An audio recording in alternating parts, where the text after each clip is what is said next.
Mon nom est Jean-Pierre Tachereau, je suis le gestionnaire principal pour la réponse aux urgences internationales à la Croix-Rouge canadienne. Quand j'ai eu les premières nouvelles qu'il y avait eu un tremblement de terre en Haïti, mon premier réflexe a été de communiquer avec les gens de mon ancienne équipe qui étaient là sur le terrain. J'avais travaillé pour les ouragans en 2008 et puis assez rapidement, dans les premières minutes, on a réussi à rétablir un contact avec Skype, avec notre ancien administrateur qui était là avec nous. Et puis quand on lui a demandé qu'est-ce qui se passait sur le terrain, il dit « Je ne sais pas, tout ce que je vois, c'est de la poussière, tout ce que j'entends, ce sont des cris ». Le moment le plus difficile, c'est l'intervalle entre le moment où tu sais que tu vas être déployé sur le terrain et le moment où tu peux commencer à travailler. Parce que là, tout ce qui se passe, toute l'information, ça tourne dans ta tête, mais il faut que tu sais qu'éventuellement, ça va se traduire, ça va devoir se manifester en action concrète sur le terrain. Le lendemain du tremblement de terre, on a pris l'avion et j'ai rejoint le reste de mon équipe à Saint-Domingue. On est arrivé à Saint-Domingue à 1 h du matin. 4 h du matin, on prenait une série de véhicules et on est descendu en convoi jusqu'à Port-au-Prince avec l'objectif de se rendre au bureau de la Croix-Rouge canadienne. À mesure qu'on traversait le pays et qu'on se rapprochait du centre de Port-au-Prince, c'est là que vraiment on voyait à quel point la dévastation était omniprésente. Là, 1 kilomètre après l'autre, à mesure qu'on se rapprochait des zones les plus peuplées, on voyait la destruction, les buildings effondrés, les gens dans les rues qui cherchaient des survivants, l'évacuation des blessés, les morts. C'était vraiment une scène de désolation et chaos total. Alors même qu'on prenait ça en note, mais là, c'était de voir comment on allait faire pour gérer toute cette opération-là qui dépassait tout ce que j'avais vu jusqu'à présent.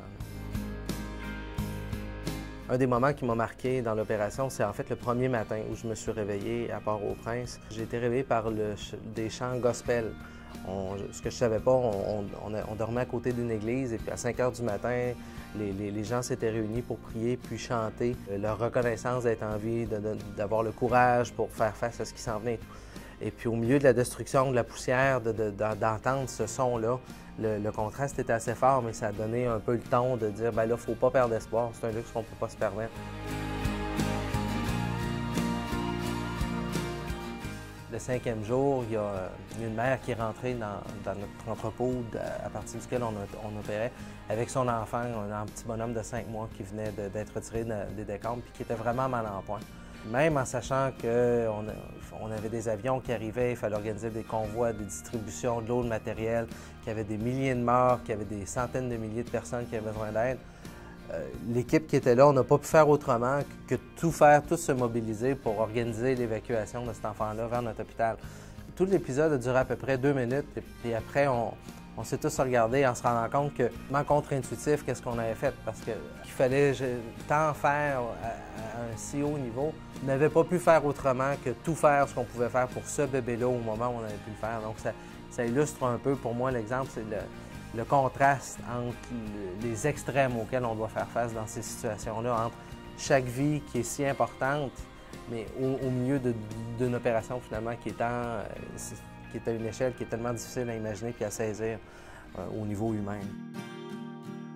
Quand je suis revenu du tsunami en 2004, j'espérais qu'on n'aurait jamais à remonter une opération aussi importante que celle qu'on avait montée à ce moment-là. Malheureusement, Haïti nous a démontré le contraire. On parle maintenant de 300 000 morts, 1,5 million de personnes qui ont peut-être tout perdu, ce qui a mené à la plus grande réponse maintenant de l'histoire du mouvement de la Croix-Rouge dans un seul pays. Après 3 semaines, on avait 300 délégués sur place de plus de 30 pays qui donnaient de l'eau, des soins médicaux, des abris, de l'assistance humanitaire d'urgence à des milliers de personnes. Dès les premiers jours, on sauvait des vies et puis on continue à le faire maintenant aussi.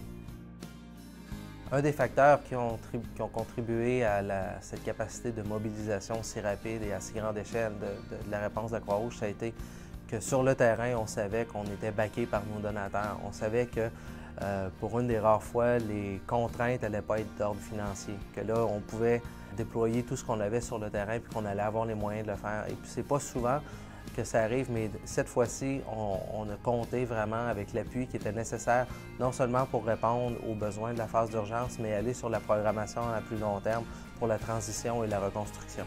Le Canada s'est classé premier au rang des donateurs par personne. Cette générosité-là qui est à l'œuvre sur le terrain encore au moment où on se parle. Pour moi, cette photo-là représente vraiment c'était quoi le pouvoir du mouvement à l'œuvre sur le terrain. d'avoir les trois emblèmes protecteurs du mouvement qui travaillent ensemble dans un même hôpital. On avait des gens d'une trentaine de pays, un chef d'équipe palestinien, des médecins iraniens, des paramédics israéliens, des secouristes turcs, des infirmières canadiennes, des volontaires de la Croix-Rouge haïtienne. Tout le monde sous la tente en train de donner de l'assistance qui faisait la différence entre la vie et la mort.